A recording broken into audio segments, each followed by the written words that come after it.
欢迎回到外媒看中国，我是安博然。Our favorite China-based CNN actress Selena Wang is at it again, this time with an hilarious report from the Two Sessions in Beijing, where she claims COVID restrictions are set up to stymie her free reporting, and that deputies to China's legislature refuse to talk with her. But wait, why is it that other journalists are having a completely different experience? This is Reports on China. I'm Andy Borham in Shanghai. Let's get reporting. CNN propagandist / actress Selena Wang is no stranger to this show, having featured here twice already for her terrible reports on China. So it should come as no surprise that she is at it again, this time at China's biggest annual government event, the Two Sessions. Her report makes a number of laughable claims that paint China in the light ordinary US citizens and CNN viewers have come to expect, a dark, dirty, dangerous dystopia. But with just a little critical thinking, her report completely falls apart. Selena fabricated two main points in her short drama that I want to address today. Firstly, she claimed that journalists at the Two Sessions were hampered by restrictions and that Beijing is using COVID restrictions to limit free press at the Two Sessions. Secondly, she claimed that deputies from the Two Sessions refused to talk with her and literally ran away from media accountability. Are you ready? Let's begin. In Selena's first act, she makes the claim that COVID restrictions at the Two Sessions are just a front and a way to control the freedom of the media. First, let's take a look at what she had to say. But reporters covering the event are still stuck in a COVID bubble, required to stay overnight at a quarantine hotel and get an on-site PCR test. We just left the quarantine hotel. We're now headed to the venue. Everything is highly controlled. The foreign media bus gets dropped off at Tiananmen Square. It is very rare for journalists to get access to this. As you can see, though, there's heavy security. There are guards everywhere. Normally, the Two Sessions is the rare chance for media to get up and close to China's top leadership. Right here on the steps of the Great Hall of the People, this is normally where you will see media trying to doorstop the top leadership. But as you can see, this year, the media, were completely separate from the rest of the leaders. How much of these COVID controls will remain in post-pandemic China? It limits access even more to China's already extremely opaque political machine. And the COVID restrictions are the perfect tool for Beijing to control the message. Okay, where to begin? Firstly, of course, there are still COVID policies in place to protect China's government from getting sick, especially at a gathering of thousands upon thousands of people who have come from all over China to take part. China has never forced vaccination onto its population, never once enacting a vaccine mandate, which already makes it a much more fair society in the eyes of many Americans who lost their jobs for refusing to take the jab. Now, because China doesn't force its citizens to vaccinate, it has a different way of ensuring safety at large, important events, doing on-site COVID tests. And guess what? It's not just reporters who had to take an on-site COVID test before being allowed entry. Each and every NPC deputy and CPPCC member, thousands upon thousands of them, were required to as well. Guess what, Selena? COVID is still a serious thing and it will continue to be accounted for at big events in China for the foreseeable future. Take a look at all these people sitting closely together for days on end and just imagine how quickly COVID would spread if someone was sick. These restrictions are absolutely necessary for everybody's safety. Selena went on to mention that she was shocked that there were still COVID policies in place at Two Sessions, since China has, quote unquote, opened up. I guess she'd have lots to complain about back in her home country then.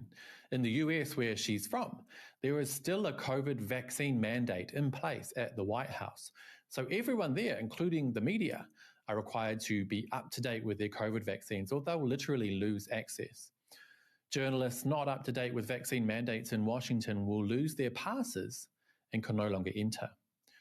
In her video, Selena claims that journalists at the event are hampered with restrictions and moans about having to apply to attend in advance and not being able to walk where she pleases and do what she wants inside the corridors of power.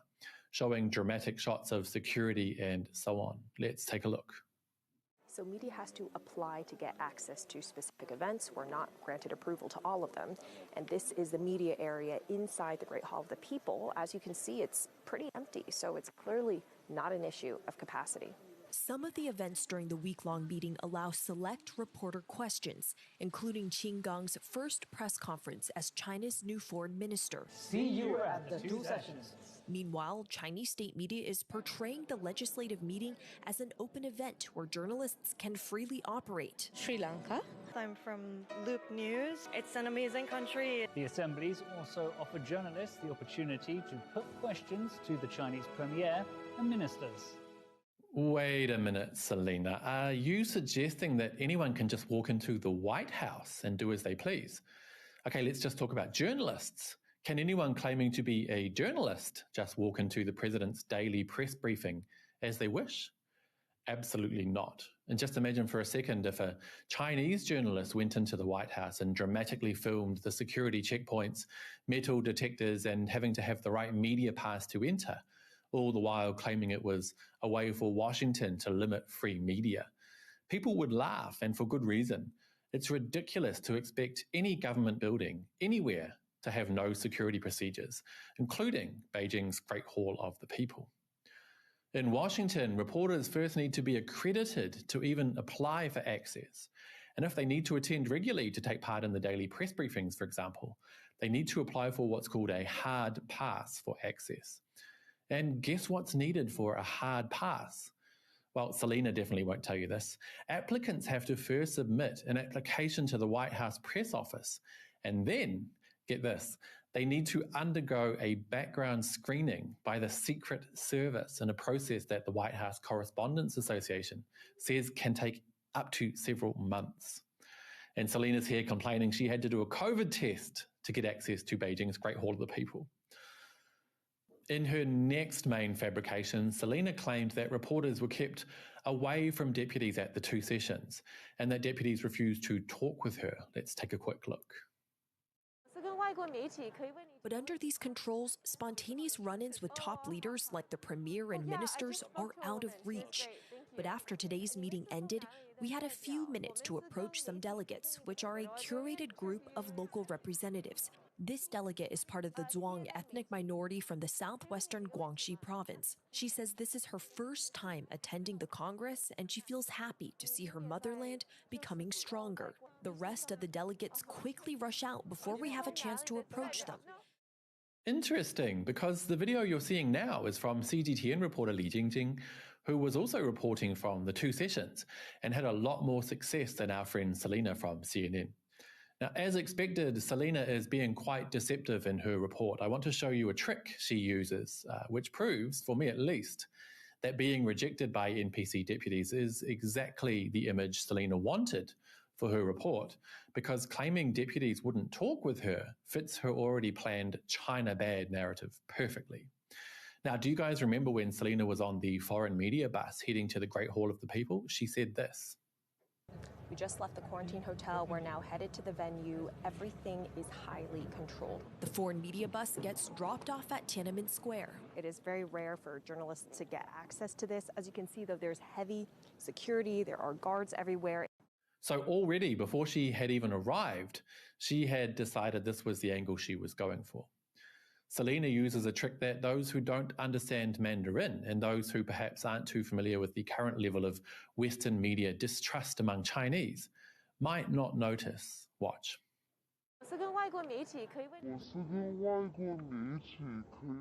She prefaced her requests for interviews by saying, 我是跟外国媒体可以问你几个问题吗?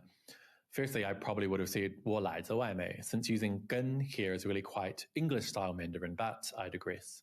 Basically, she tells them right up front she's from foreign media, which I 100% believe she did on purpose, so that she would be rejected. Western media is very highly distrusted among ordinary Chinese citizens today, based on the terrible, biased, dishonest reporting I share with you here on this show every week. People have had enough, and they're very aware how their words can be manipulated and twisted to fit an anti-China narrative. That's why I would guess the majority of Chinese would reject an interview from Western media, especially at the two sessions. This is purely their own decision. They're under no obligation whatsoever to chat with her, even though in her report she was able to interview one deputy from the Zhuang minority. Now I want to show you guys a quick clip from Miao Xiaojuan from Xinhua News Agency, who also reported from the two sessions, and she spent quite a lot of time with foreign reporters on site. After that, we'll have a little chat with her. So where do you come from? From Cambodia. Burkina Faso, West Africa. Hello, I'm from Hungary. From Hungary? Yeah. I'm coming from Montenegro. And is this your first time covering China's two sessions? Yes, it is. And I'm so excited. This is a big event, not for China, also for our world.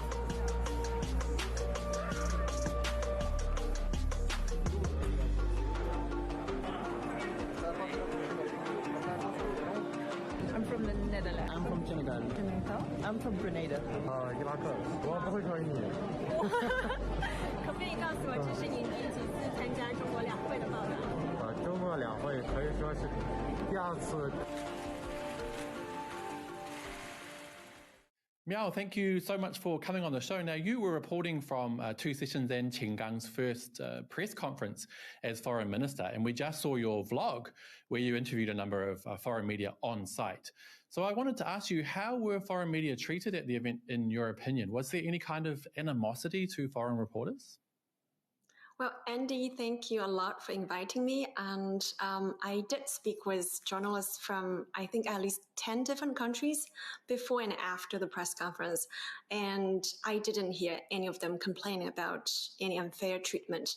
And then during the press conference, foreign correspondents were given lots of opportunities to ask questions. And Ms. Hua Chunying, if I remember correctly, she even knew some of them on a first name basis. And so to me, the press conference was similar to dozens, if not hundreds of others that I've attended in China and elsewhere. So I don't think anyone was treated unfairly. And I think the situation was quite normal by international standards, actually. Awesome. Good to know. So it's my understanding, though, that foreign media are actually very welcome to report here in China, and they're quite supported in their work. But a small number of outlets have produced really misleading reports, in my opinion, that have damaged the trust of ordinary Chinese over the past few years. So do you have maybe any advice for foreign reporters about reporting fairly and honestly from China? For those who come here with the intention of demonizing and destabilizing China, my only advice is to keep doing what you're doing, as if it were not for these false reports, younger journalists like me wouldn't be as motivated, as determined as we're now.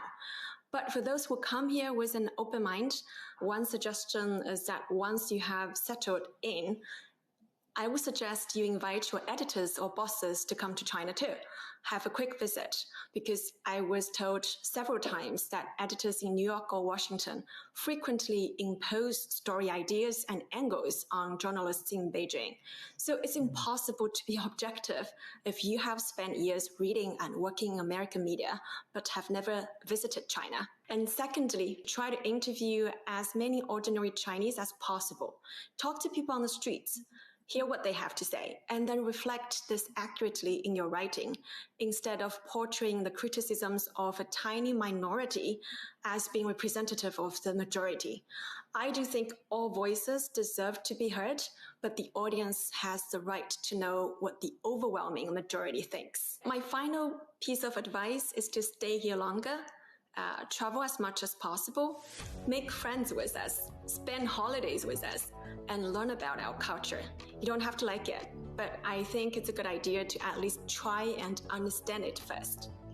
Awesome. Some really excellent and fair advice there. I certainly hope some people take that on board. Miao Xiaojuan from Xinhua News Agency, thank you so much for coming on. Well, there you go, you guys. I think that is it for today. We thoroughly dismantled Selena Wang's dishonest, biased, and propaganda-laden CNN report from China's two sessions in Beijing. This kind of reporting, if you can call it that, really needs to be challenged more, in my opinion, which is why I'm trying as hard as I can to do just that here with Reports on China. But before we go, let's take a quick look at the latest Reports on China poll on YouTube. I asked you guys whether you think Selena Wang from CNN is a reporter or an actress. Now, we had about 3,000 votes, and most of you were quite decisive. She is an actress with 95%. As always, I'd love to hear what you guys think. Please let me know down below, and don't forget to hit like and subscribe if you haven't already. It really does help the channel. I'll see you all next time. Bye-bye.